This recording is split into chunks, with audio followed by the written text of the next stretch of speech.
Hello and welcome to this episode of Shmashup. A few weeks ago, I recorded a particular podcast talking about the James Gordon Meek story, and I would have posted it except that then I saw that there had been an update to the story. So what we'll do is we'll first look at what I talked about before a few weeks ago when I was talking about this story, and then we'll come in with this update and see what's going on. Are you aware that the FBI raided the apartment of a journalist called James Gordon Meek in April of 2022? I just learned about this recently myself. The journalist, James Gordon Meek, hasn't been seen since.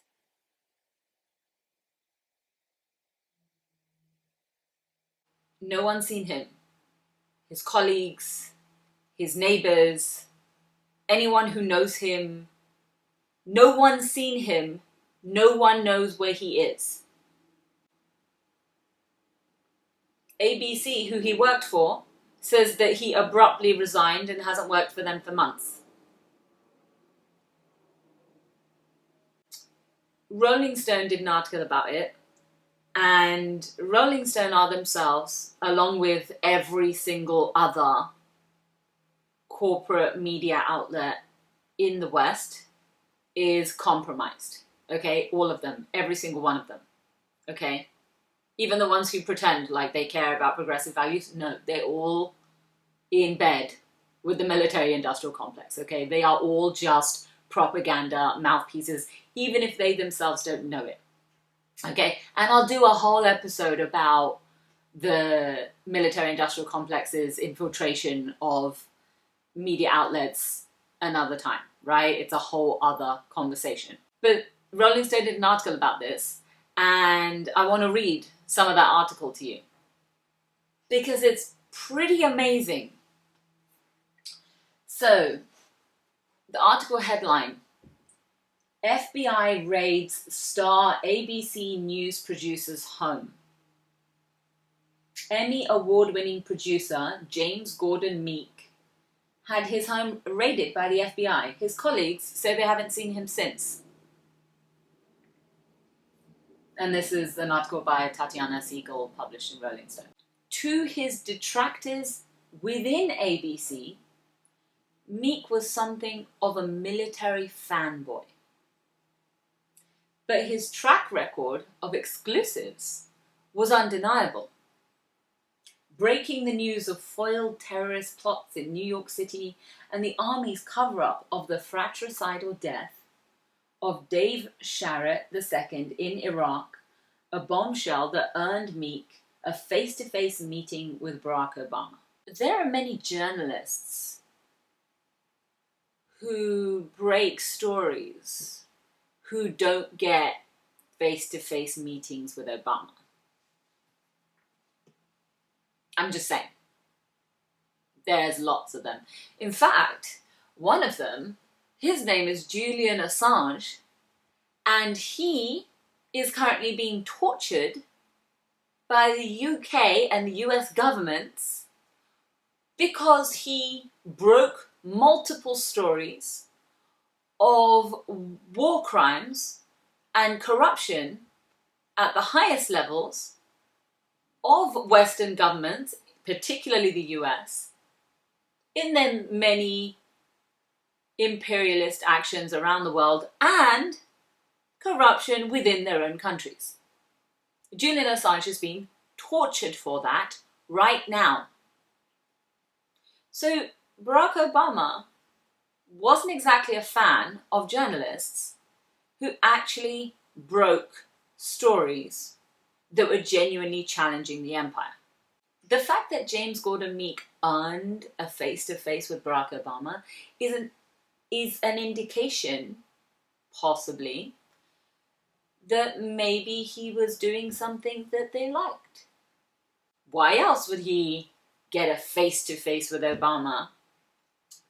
Unless, of course, it was a face-to-face in order to threaten him. But Barack Obama's got plenty of people to threaten others. He doesn't need to do it himself. Right? So it's very odd that he was a military fanboy and he earned a face-to-face with Barack Obama. It's just odd. So now this is the part where they get to the actual FBI raid on his home, okay? So the first thing Meek's neighbor, John Antonelli, noticed that morning was the black utility vehicle with blacked out windows blocking traffic in both directions on Columbia Pike.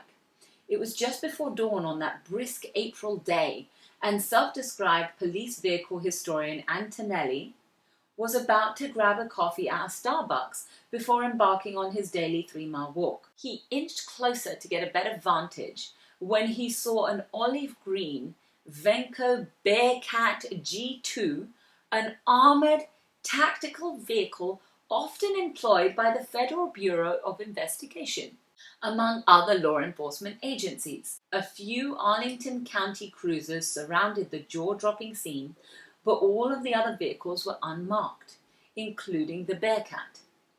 Antonelli counted at least 10 heavily armed personnel in the group. None bore anything identifying which agency was conducting the raid. After just 10 minutes, the operation inside the Sienna Park apartment complex, a 6-story upscale building for DC professionals with rents fetching about $2,000 to $3,000 a month, was over. They didn't stick around. They took off pretty quickly and headed west on Columbia Pike towards Fairfax County, Antonelli recalls. Most people seeing that green vehicle would think it's some kind of tank, but I knew it was the Lenco Bearcat. That vehicle is designed to be jumped out of so they can do a raid in that kind of time. It can return fire if they're being fired upon.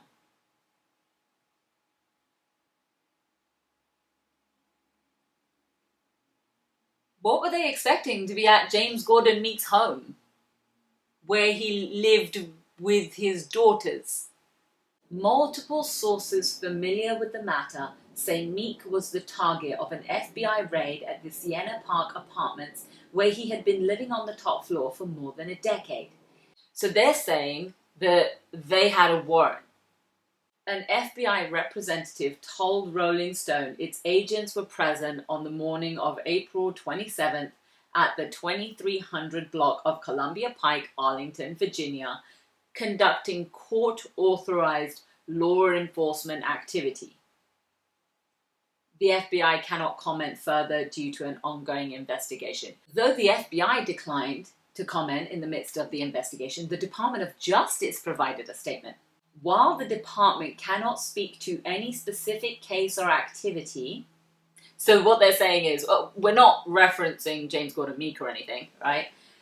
The department strictly adheres to the Attorney General's July 2021 memorandum prohibiting the use of compulsory process with regards to members of the news media acting within the scope of news gathering activities. So they're saying, we don't go after journalists, except they just went after a journalist. So here's the Department of Justice giving us statements that don't seem to me to be matching the facts. By the way, Meek has been charged with no crime, according to this article. Meek has been charged with no crime. But independent observers believe the raid is among the first, and quite possibly the first, to be carried out on a journalist by the Biden administration. Well, we know that's not true, because the Biden administration is right now conducting the persecution of Julian Assange, and has been since the very beginning of the Biden administration, just like Trump did, just like Obama did. So this is not new. The Biden administration has from the beginning been targeting journalists, and in particular journalists who go after US empire. So clearly that's not true. A federal magistrate judge in the Virginia Eastern District Court signed off on the search warrant the day before the raid. So they did have a search warrant. If the raid was for Meek's records, US Deputy Attorney General Lisa Monaco would have had to give her blessing. A new policy enacted last year prohibits federal prosecutors from seizing journalists' documents. Any exception requires the Deputy Attorney General's approval. And Gabe Rotman at the Reporters Committee for Freedom of the Press says, to my knowledge, there hasn't been a case since January 2021. So I think what that means, what they're saying is that if the raid was conducted and the warrant was granted because the FBI was looking for any particular documents that James Gordon Meek might have had, then they would have also needed the additional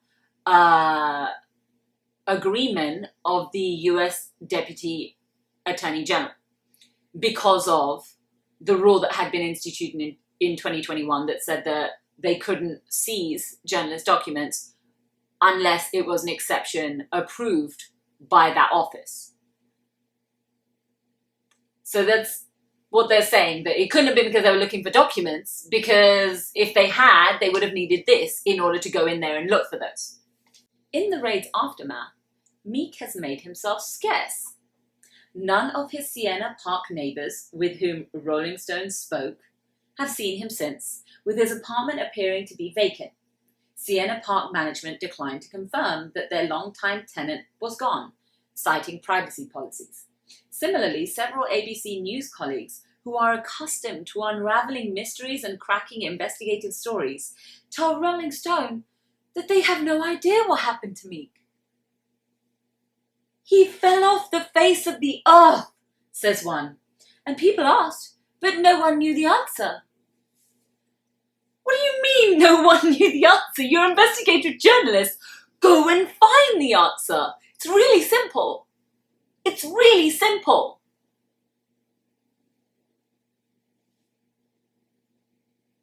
ABC News has not investigated the raid. I'm going to say it again. ABC News has not investigated the raid on their own ex-colleague, even though network boss Kim Godwin had been briefed on the matter, according to Confider.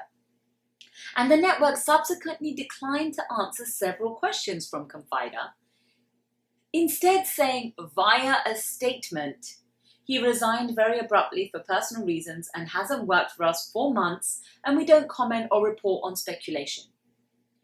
You're a news agency. You're not supposed to speculate. You're supposed to investigate. This is government activity on a journalist.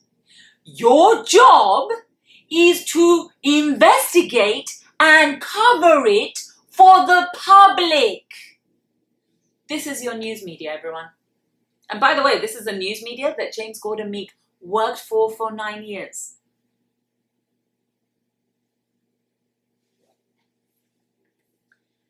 Sources familiar with the matter say federal agents allegedly found classified information on Meek's laptop during their raid. So what they're saying is, oh, we weren't going in there because we were looking for documents, because we're not authorized to seize documents from journalists. But while we were there, we found classified documents. That's what they're saying. One investigative journalist who worked with Meek says it would be highly unusual for a reporter or producer to keep any classified information on a computer. Mr. Meek is unaware of what allegations anonymous sources are making about his possession of classified documents. His lawyer, Eugene Gurukov, said in a statement, if such documents exist as claimed, this would be within the scope of his long career as an investigative journalist covering government wrongdoing. The allegations in your inquiry are troubling for a different reason. They appear to come from a source inside the government. It is highly inappropriate and illegal for individuals in the government to leak information about an ongoing investigation. We hope that the DOJ, Department of Justice, promptly investigates the source of this leak. This is so odd.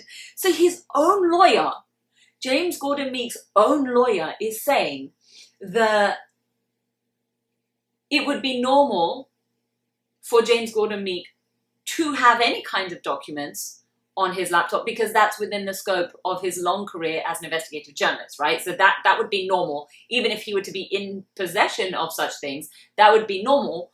But there is no evidence that any such documents exist, and this accusation is coming from within the government.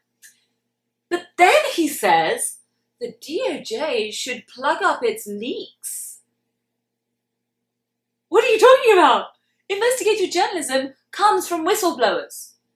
Investigative journalism comes from people of conscience within any particular institutions who see something that's going on, who then speak up about it. Now, that doesn't sound like that's what's happening here, because the so-called leak was actually hurling an accusation at James Gordon Meek without any evidence, and of course it's unnamed, right? Some unnamed source over here. So what it really is the government planting information, at least that's how it appears to me. But the lawyer doesn't focus on the fact that the government is trying to accuse his client, or the government is trying to frame his client, right? Or the government is trying to smear his client, right? He doesn't talk about that. What he says is the Department of Justice needs to plug up its leaks, which would go against the lifelong scope of work of his client. Don't you find that odd? Now, this is what's really... This article is wild, okay? It's all over the place. It's like, oh, he was a fanboy of the military, but the government is coming after him, but his lawyer is telling the Department of Justice to not let people leak things. It is unclear what story, if any, would have put Meek in the FBI's crosshairs. Meek worked on extremely sensitive topics, from high-profile terrorists to Americans held abroad, to the exploits of Eric Prince, the founder of the infamous military contractor Blackwater.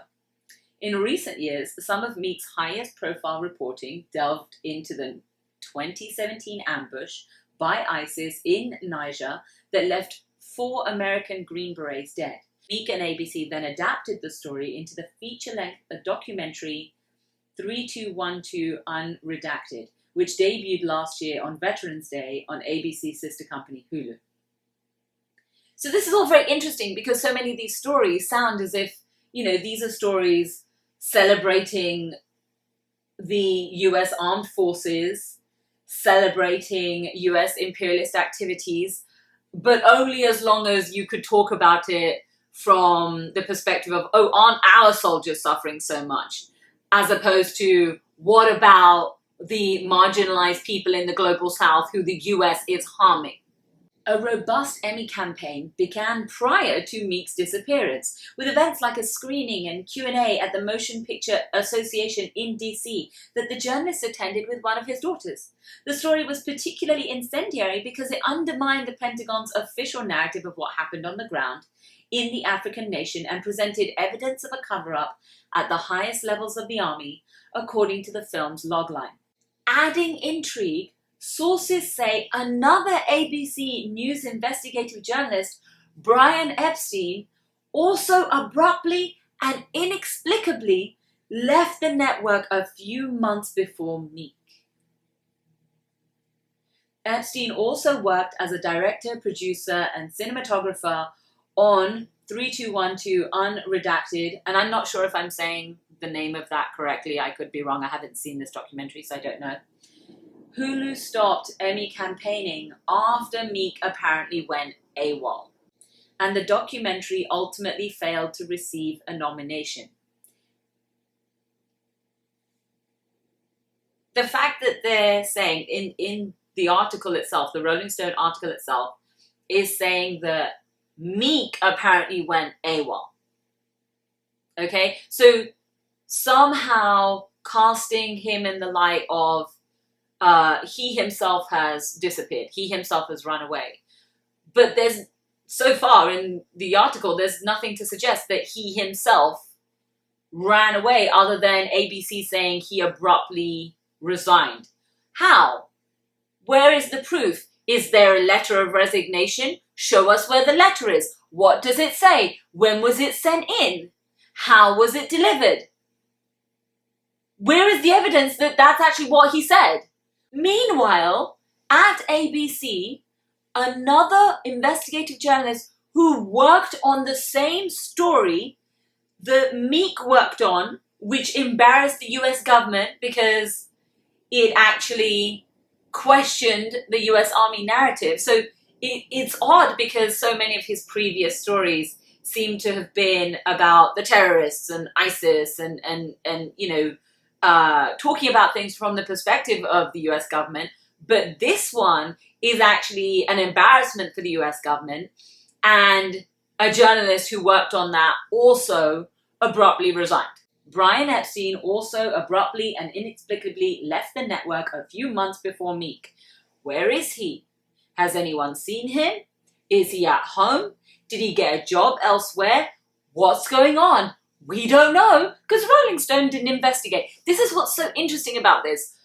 Rolling Stone is pointing out that ABC hasn't investigated this, but Rolling Stone themselves hasn't investigated this. Where are the journalists? What's really going on? We don't know. There are all these questions, none of which have answers, because they won't do their jobs. Even stranger, in the months before he vanished, Meek was finishing up work on a book for Simon & Schuster titled Operation Pineapple Express, the incredible story of a group of Americans who undertook one last mission and honored a promise in Afghanistan, which he co-authored with Lieutenant Colonel Scott Mann, a retired Green Beret. So yet again, it's a story that is glorifying US armed service people that may or may not be along the lines of what the government wants you to know, but he's still propping up veterans, and he's still propping up the narrative of US armed service people being heroes, right? So he's still propping up that narrative because, remember, his detractors at ABC said he was a military fanboy, okay? So even now, they're still saying this is what's going on, this is who he is, right? Meek even featured a picture of the soon-to-publish book on his bio on social media and frequently tweeted about his involvement. But post-April 27, the book jacket photo disappeared from his bio, and Simon & Schuster has scrubbed his name from all press materials. The first sentence of the jacket previously read, "In April, ABC News correspondent James Gordon Meek got an urgent call from a Special Forces operator serving overseas." Now it says, "In April, an urgent call was placed from a Special Forces operator serving overseas." Okay, so all his life he's done stories that are supposedly exclusive, right? According to this article, right? He's broke many exclusive stories, and it sounds like the latest stories were in some way embarrassing for the US government, right? The one in Niger showed a cover-up at the highest levels of the US Army, and this book is about Biden's withdrawal from Afghanistan, right? So, and yet, that's what he's withdrawn from. He's withdrawn from those things, and no one's seen him since. Early press materials available on the Wayback Machine gushed about Meek's credentials. He has covered the rise of Al-Qaeda since 1998, from the Millennium Plot to reporting from the ground outside the Pentagon after a hijacked plane hit it on September 11, 2001, to combat embeds with US and Afghan special forces in Afghanistan. James has looked terrorists in the eye, including 9/11 mastermind Khalid Sheikh Mohammed at Guantanamo, shoe bomber Richard Reed, and dirty bomber Jose Padilla inside the Supermax federal prison, and Zacharias Massawi at his trial. Simon & Schuster did not respond to a request for comment. They were going to publish a book with the guy. The guy has now disappeared, and they have nothing to say about it as publishers. Man, who is solely promoting the book, which published in August and became the New York Times bestseller, says he is unsure of what exactly happened to Meek. He contacted me in the spring and was really distraught and told me that he had some serious personal issues going on and that he needed to withdraw from the project, Man tells Rolling Stone. As a guy who's a combat veteran who has seen that kind of strain, I don't know what it was, I honoured it, and he went on his way, and I continued on the project. Man says he hasn't heard from Meek since.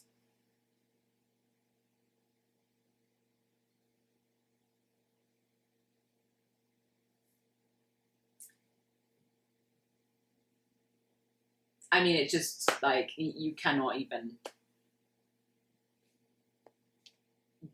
What are you talking about? What are you saying? You haven't looked for him? You haven't looked for this guy who was working on a book with you and then disappeared. And no one has seen or heard from him since. And you're not worried. Both the Obama and Trump administrations were criticized for targeting journalists and their sources. Obama's Justice Department brought charges under the Espionage Act against a record number of people, from top generals like David Petraeus and James Cartwright to document leakers like Chelsea Manning and Edward Snowden. Yahoo News reported last year that in 2017, under Trump, as many as 20 US-based journalists, including a Pulitzer Prize-winning Associated Press reporter, were being tracked by a special Customs and Border Protection unit. Notice how they don't mention Julian Assange. They don't mention that. They completely ignore that. But the Biden administration set out to reverse that trend. Biden called the practice of obtaining journalists' phone records and emails wrong. And in July 2021, Attorney General Merrick Garland enacted a new policy that bars federal prosecutors from seizing journalist records in leak investigations, with some exceptions, including if reporters are suspected of working for agents of a foreign power or terrorist organizations, as well as situations involving imminent risks such as kidnappings or crimes against children. I'm going to read that again. Attorney General Merrick Garland enacted a new policy that bars federal prosecutors from seizing journalist records in leak investigations, with some exceptions, including if reporters are suspected of working for agents of a foreign power or terrorist organizations, as well as situations involving imminent risks such as kidnappings or crimes against children. So what they're saying is, US law enforcement is not allowed to seize journalist documents unless we can say that we have evidence that you're working with a foreign government or with a terrorist organization, or you're committing crimes against children, or there's an imminent risk like a kidnapping. Or what kind of kidnapping? What do you mean by that? What kind of kidnapping? Like there's a kidnapping of the journalist? Like after an FBI raid and the journalist suddenly disappears, maybe?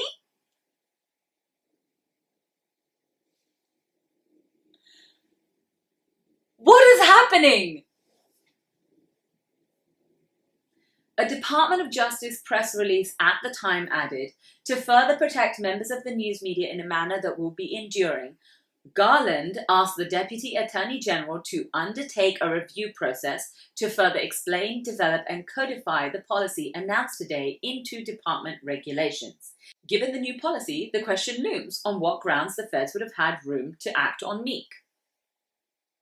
So in other words, what this article is saying is that, well, they couldn't have been looking for just classified documents, because the Biden administration is, of course, cracking down on that, which means that there's a suggestion that James Gordon Meek was working with either a foreign government or a terrorist organization, or there was maybe an imminent risk of kidnapping.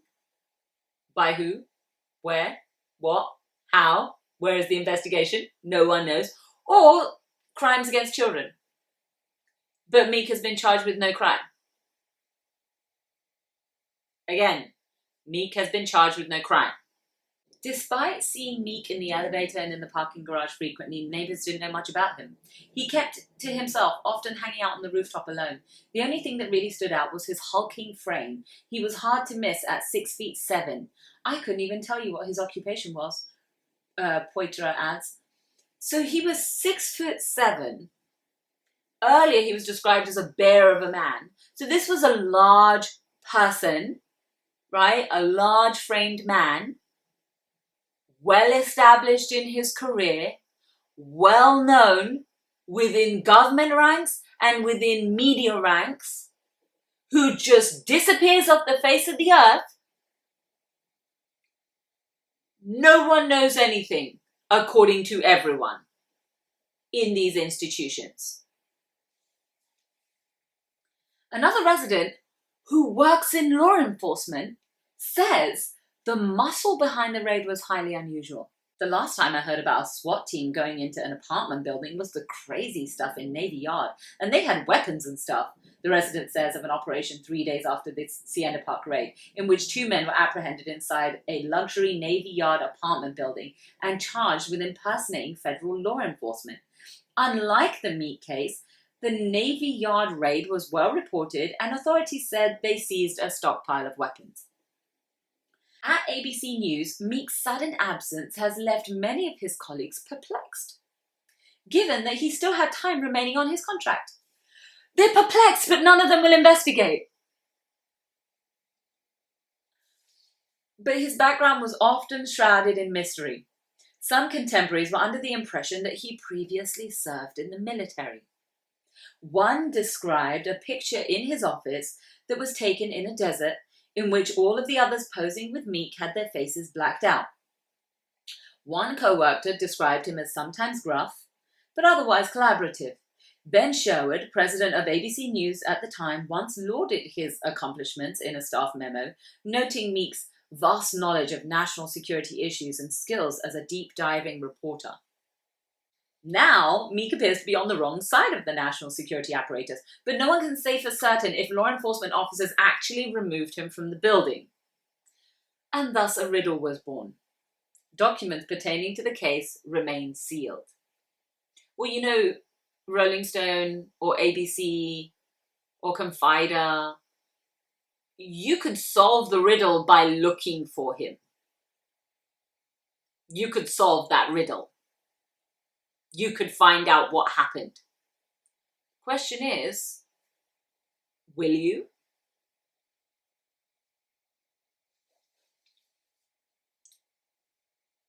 I just want to know what happened, says another person who worked on 3212 unredacted.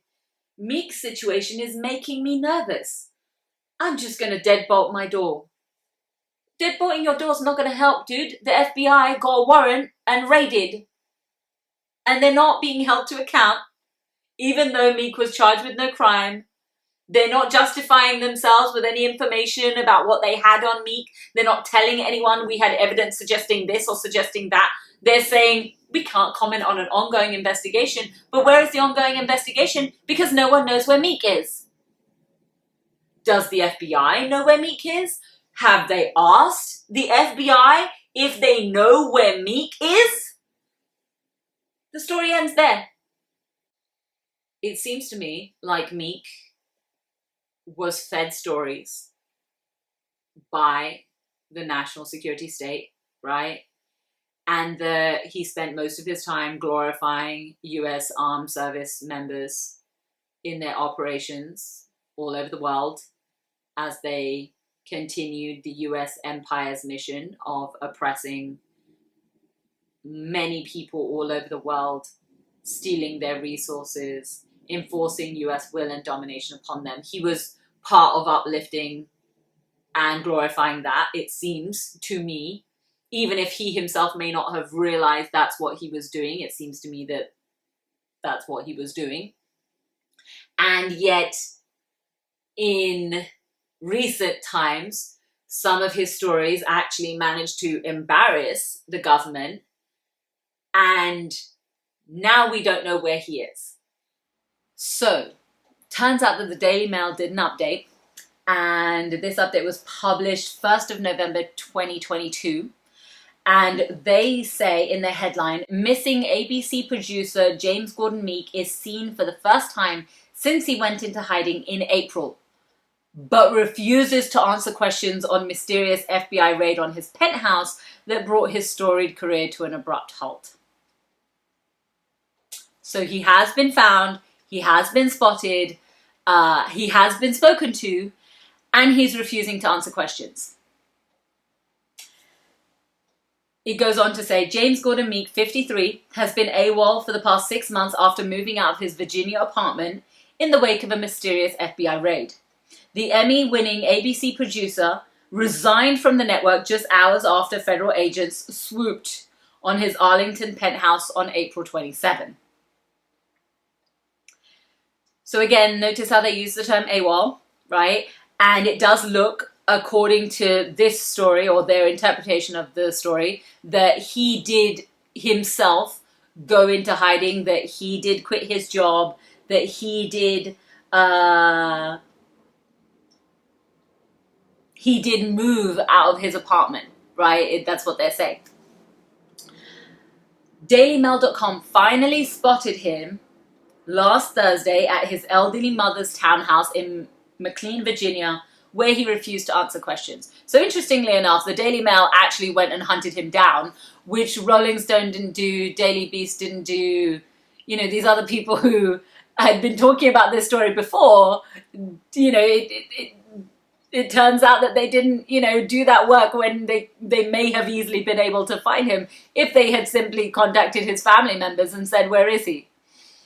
Reports have claimed agents found a laptop containing classified information, but friends and former colleagues say it doesn't add up. And then they quote, if he did have anything like that, classified documents or similar materials, that would presumably be for a story he was working on, said a former colleague. And then this is another quote. This is a guy who has done a lot of good in the world. ABC would be firmly in his corner if it was for legitimate journalism, the source added. DailyMail.com also revealed Meek was due to accept an award in May for his coverage of the US military withdrawal from Afghanistan, but ducked out. If the media had simply contacted his family weeks ago, they would have been able to find him. And it took the Daily Mail until November 1st, from when he went missing in April, it took this particular media outlet until November to actually spot him and then to report on it. A fellow journalist. And it also seems the previous things that were being talked about in the Rolling Stone article, where they said that, oh, the government wouldn't have granted permission for a warrant on a journalist unless it was in these specific circumstances. Well, let's see those circumstances then. Let's talk about it. And yet, meanwhile, again, James Gordon Meek hasn't been charged with any crime. So if they do have valid information that shows that he has been part of a crime, why have they not charged him? And if they don't have any of that valid proof or valid information, why did they raid him? Yet again, there are all of these questions, none of which are answered, even though they found him. Do you see why when Obama began persecuting Julian Assange for exposing US war crimes, so many people pointed to it and said, this is bad for journalism, this is bad for the safety of journalists, this is bad for anyone who questions the military-industrial complex's narrative. Do you see how there's a direct correlation towards ignoring and allowing the torture of a journalist by the US and UK governments can translate to additional harms for lots of journalists all over the country and all over the world? Do you see that? Can you understand what might be happening here?